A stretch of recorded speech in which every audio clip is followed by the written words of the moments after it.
Que vos haces, Gabriel, que valdría la pena repasarla en términos históricos y discutir la famosa cuestión de la suma de Menem más López Murphy en 2003, que ronda el 40%, después de la hecatombe, ¿no? Sabiendo lo que es ese 40%, uno dice, bueno, hay muchas lecturas de la elección de marzo del 73, pero ahí también estaba el manriquismo, estaba la UCR. Bueno, podemos discutir qué era el voto del UCR, muy difícil discutir qué era el voto del UCR, pero quiero decir, había un voto fuerte, antiperonista, muy claramente antiperonista en el 73, después de 18 años de proscripción. O sea, Perón, después Perón, sí, el 62% famoso, increíble, histórico, bueno, 62%, digo, está bien.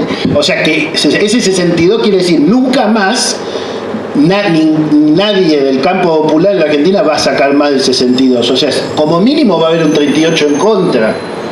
O sea que el antipopulismo no es un fenómeno que tiene que ver, creo que muchos de ustedes saben que yo hice muchas críticas públicamente mientras gobernaba el kirchnerismo, aunque apoyé todo el proceso, pero quiero decir, no fui de los que me callé las críticas y me las guardé en silencio porque no creía que esa fuera la mejor estrategia. Pero lo que quiero decir es, teniendo esa posición política, para mí hay algo que hay que entender, que el antipopulismo es tan constitutivo como el populismo de la sociedad política argentina. No va a haber nunca una sociedad argentina sin una porción relevante de antipopulismo que sea parte de esa sociedad. Entonces, si nosotros somos radicalmente democráticos, no en el sentido UCR, sino en el sentido de ir a la raíz, tenemos que aceptar que nosotros siempre vamos a vivir una sociedad donde va a haber un antipopulismo constitutivo, y lo que nosotros tenemos, nuestro desafío político, es que ese antipopulismo sea minoría y no mayoría. No que no exista el antipopulismo, porque eso no va a suceder, porque no ha sucedido, no tiene por qué suceder, no sucedió en ninguna sociedad.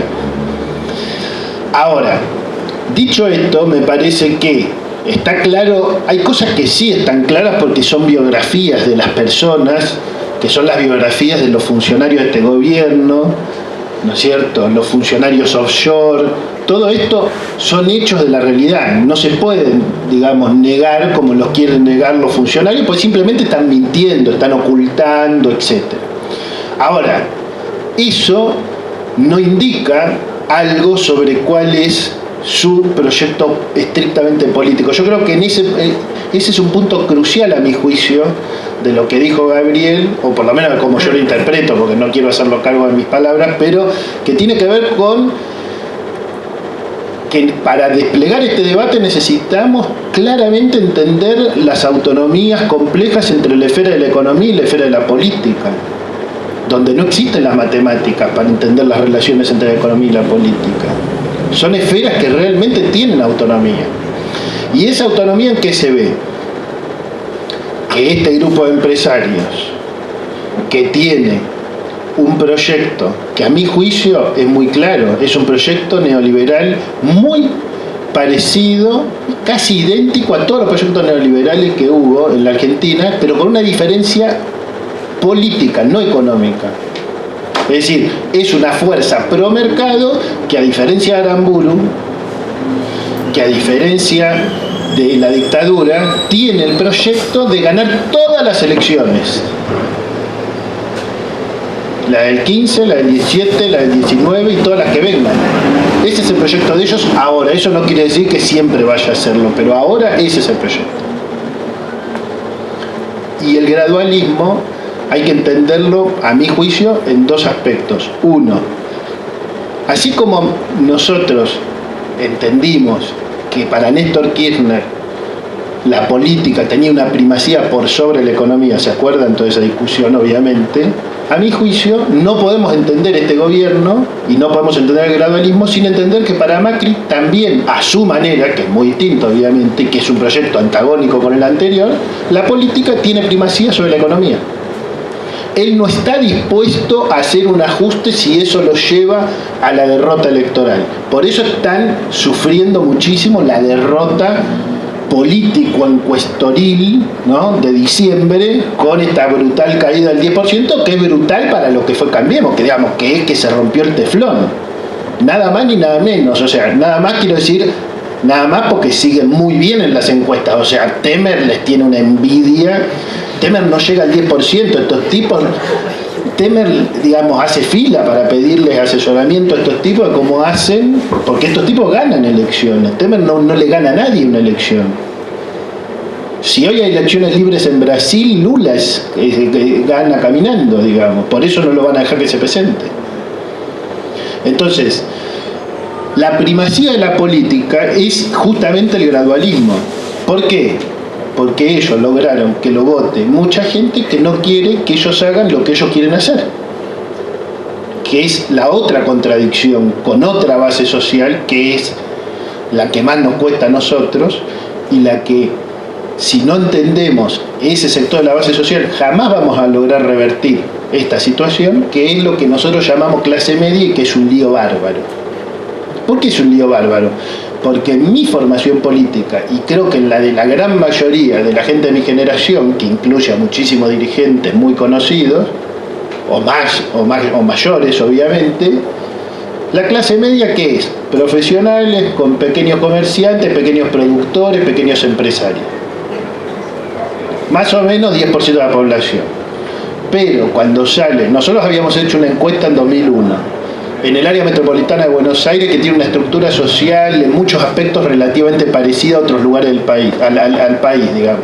Nos daba 78% de las personas que viven en el área metropolitana de Buenos Aires decían: yo soy parte de la clase media o clase media baja. Y CEPAL publica ahora, lo pueden ver porque está online, CEPAL dice que en la Argentina el 80% de los argentinos dice: yo soy de clase media o clase media baja. O sea que lo que nosotros, según nuestra formación, creíamos que era la clase media, y lo que la gente que anda caminando por ahí cree que es la clase media, no tiene nada que ver. Nosotros hablamos de la clase media que se va a Miami, y la gente dice clase media porque el pibe va a la universidad que creó el gobierno anterior, porque se compró un lotecito en cuotas, porque pudo por el gobierno anterior, o porque construyó con ladrillo cuando vivía con chapa, y dice: no soy más el último rincón de Tarro. O sea, ¿qué quiere? Para decirlo rápido, lo voy a decir rápido, pues si no llevaría mucho tiempo. ¿Qué quiere decir clase media para la mayoría de los argentinos? Quiere decir: no estoy totalmente excluido, tengo algún laburo, tengo unos mangos en el bolsillo, mi pibe va a la universidad, mis pibes van a la escuela, no estoy en la calle, soy clase media baja o clase media. Pero quiere decir que no tiene nada que ver con lo que nosotros entendíamos como clase media. Y eso es algo que entendió el PRO, y nosotros no entendimos todavía y seguimos sin entender. ¿Por qué? Porque yo le pregunto a los dirigentes del peronismo, de la izquierda popular, de la izquierda: che, ¿vos a quién querés representar? A los sectores excluidos, los sectores más vulnerables. Ok, eso es el 20% de los argentinos. Con eso no llega ni a la votación del PRO del 2015, de la primera vuelta, ¿no? de las PASO. O sea, si vos querés representar a los excluidos en la Argentina, que se consideran a sí mismos excluidos, representás al 20%. Ah, no, pero yo quiero representar a los trabajadores. Ok, ¿y nosotros qué somos? Trabajadores. Ahora, cuando vos tenés un trabajador, y ese trabajador va al sindicato, se compra un pasaje en Aerolíneas Argentinas, llega a la catarata del Iguazú, lo paga en 12 cuotas, mira la garganta del diablo, ese laburante dice: che, yo soy clase media. ¿Y qué es? ¿Trabajador o clase media? Es las dos cosas. Es que el problema es que para nosotros es excluyente, para la gente no es excluyente. En nuestra cabeza, en nuestra formación política, hay clases objetivas. O sos asalariado, parte del proletariado, o sos parte de la clase media. La gente habla de otra forma y piensa de otra forma. Entonces es muy difícil. ¿Cómo vas a poder construir un proyecto político para dirigir gente que piensa de una manera completamente distinta como vos pensás, y vos no entendés cómo piensan ellos? Vos no tenés que pensar igual que ellos, pero tenés que entender cómo piensan ellos. Además, cuando vos sos gobierno, lo que haces que es fabricar clases medias, porque logra que la gente tenga más capacidad de consumo, se va más gente con 12 cuotas, se va más gente a los hoteles, explota Mar del Plata, ¿no? Vos generás clase media y después insultás a la clase media, te peleas con la clase media, le decís que por culpa de ellos está todo como el traste. Bueno, entonces ahí hay una paradoja que no es la primera vez que sucede en los gobiernos populares, que los gobiernos populares construyen clases medias con las cuales se pelean. No, pero si nosotros tenemos que representar a los excluidos, a los vulnerables, a los trabajadores y a las clases medias, que no son todos diferentes, porque además la gente no es, sino que está excluido y de pronto consiguió laburo y de pronto volvió a estar excluido, y así, y toda la investigación sociológica muestra que hay mucha más flexibilidad que en el mundo de hace 30, 40 años sobre eso.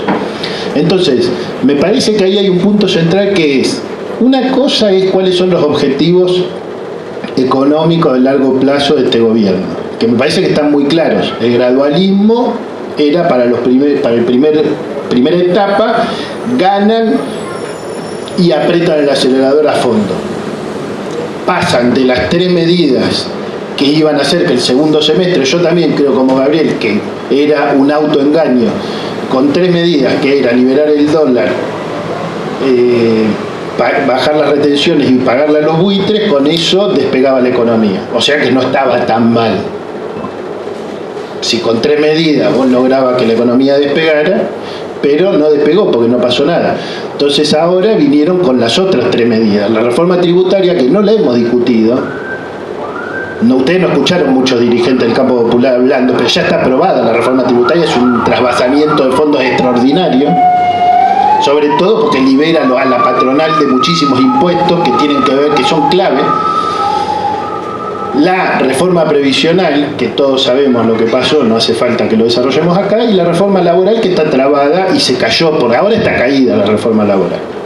Va a ser parte de la puja del 2018, pero claramente con lo que está pasando con las paritarias, con lo que está pasando con los despidos en el INTI, con lo que pasa con los docentes, con los bancarios, etcétera, estamos discutiendo otra vez la cuestión redistributiva, porque el gobierno dice, si no aprovecha ahora el empujón electoral, ya el año que viene tiene un año complicado con elecciones presidenciales. Entonces, a mí me parece que ahí el gran punto que nosotros nos tenemos que preguntar es, si nosotros asumimos el diagnóstico de que es un gobierno complejo, porque tiene un montón de herramientas, porque tiene la chocobarización de la política, porque tiene la capacidad de meter presos por prisión preventiva a cualquier dirigente, a cualquier referente social, a personas que andan caminando por la calle cerca de una manifestación. Para mí, yo a donde voy en todas estas semanas, en estos meses, después de lo de diciembre, voy y digo, tenemos que saber que cualquiera de ustedes y cualquiera de nosotros mañana puede estar preso. Eso no quiere decir que automáticamente esto es una dictadura. Eso quiere decir que estos tipos están llevando todo al límite del Estado de Derecho y que tiene fuertes rasgos autoritarios cada vez más, lo cual no quiere decir necesariamente que sea una dictadura, y menos si la palabra dictadura quiere decir 76, porque también hay muchas dictaduras, ¿no? Pero en este momento todavía en la Argentina no hay proscripciones electorales, todavía en la Argentina veremos. Eso está por verse, es un proceso. Y tiene que ver con relaciones de fuerza, que para mí es otro aspecto que todo el tiempo perdemos de vista en el análisis político y por lo tanto en nuestra forma de construir la oposición a este gobierno. ¿Por qué? Porque obviamente mucha de la gente que votó en el 54% a Cristina votó en el 51% a Macri, si no, Macri no hubiera podido ganar. Cristina fue la candidata presidencial más votada en la ciudad más denostada, que es la ciudad de Buenos Aires, en el 2011. Entonces, la idea de los porteños es una idea horrible, equivocada, que es catastrófica para hacer política en la ciudad de Buenos Aires también. Otra vez el verbo ser, ¿no? Entonces no se pueden cambiar las cosas. Cuando las cosas son, no se pueden cambiar. Si los porteños son todos gorilas, Entonces eso no se puede cambiar. Pero Macri ganó acá, en esta ciudad, porque el peronismo se dividió en esta ciudad. Macri ganó a nivel nacional porque el peronismo se dividió a nivel nacional. Y se dividió en un proceso largo que empezó en 2011 y llegó los 4 años del último gobierno de Cristina. Y que tiene un correlato, su contracara, por decir así, por lo menos como primer pasito, en el encuentro que hubo la semana pasada en la UMED, donde dirigentes que no se podían ver, Martín Granowski escribió una nota que se llama Un día sin decir la palabra traidor. ¿No? ¿Qué quiere decir eso? Para mí, ¿cuál es el efecto inmediato de la reunión de la UMED? Es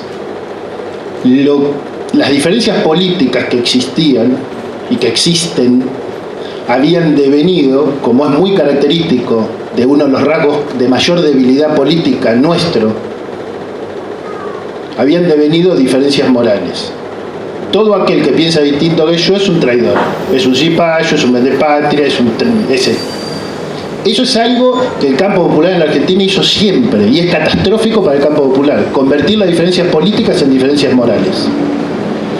La reunión de la UMED, para los que participaron por lo menos, posibilitó transformar o empezar a transformar las diferencias morales en diferencias políticas, que es lo que son, y empezar a discutir de política y cómo se puede construir algo contra este gobierno. ¿Por qué? Porque ahí hay una decisión histórica que no tiene vuelta atrás y que hay que tomar ahora. Si vos querés hacer política testimonial para defender cualquiera de todas las identidades políticas del campo popular, es una cosa. Y si vos querés entender que este gobierno nos va a terminar metiendo presos a todos nosotros, es otra cosa. ¿Por qué? Porque si tomás la segunda definición, que implica también asumir todas las contradicciones en términos redistributivos, regresivos que tiene este gobierno, en términos de promercado, etcétera, del neoliberalismo, quiere decir que acá hay una contradicción principal. Y que de una o de otra manera las calles, incluso en esta ciudad, y fuertemente en esta ciudad y en esta área metropolitana, tomaron claramente conciencia en estos 2 años de gestión, porque las calles nunca estuvieron vacías en estos 2 años, la sociedad estuvo movilizada. Lo que pasa es que, como dice Gabriel, hay un sector más politizado, hay sectores menos politizados, hay de todo, la sociedad es muy heterogénea, muy compleja, no alcanza con eso. Pero ¿qué hubo en las calles? Movilización por los derechos humanos contra 2x1, 24, Santiago Maldonado, movilizaciones de mujeres, movilizaciones de trabajadores de la CGT, movilizaciones de organizaciones sociales, ¿no? Hubo una enorme cantidad de movilizaciones de educadores, de científicos universitarios, de secundarios, de esto, de lo otro, frutazo contra el tarifazo. Todas esas movilizaciones fueron movilizaciones por derechos, por mayor igualdad, por más justicia social, por más democracia. En ninguna de esas movilizaciones hubo un solo sector político. Y sin embargo, toda esa pluralidad política que estuvo presente en todas esas movilizaciones no tiene una representación política. Está en las calles, pero en la política no logra haber representación de la pluralidad que hay en las calles. En las calles hay heterogeneidad y la política está cada una por su lado, y así vamos a la derrota, y así vamos, de ahí bebe su poder el macrismo y el proyecto neoliberal. Entonces, por eso, el 18 de diciembre, cuando retrocedíamos frente a la represión y volvíamos a entrar a la plaza, y retrocedíamos y volvíamos a entrar, claramente había un grito que era el que salía con más ilusión, con más fuerza, con más energía de los cuerpos de los que estábamos ahí transpirando al sol y oliendo los gases y escapándonos de las balas, que era unidad de los trabajadores, y al que no le gusta se jode.